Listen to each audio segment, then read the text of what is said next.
In this video, I'm going to show you how to restore an employee from your recycle bin on an OnTheClock web browser.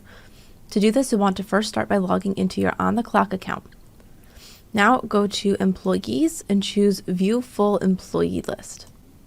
At the bottom, you'll notice we have this Restore Employee button. Click on this. You'll see you have all of your employees in your deleted employee folder. You have the option here to click on Restore. And now that I have restored that employee, I can see that they have been restored back to my full employee list. If I need to restore another, just simply click on Restore Employees again, and then restore them back. And that's it.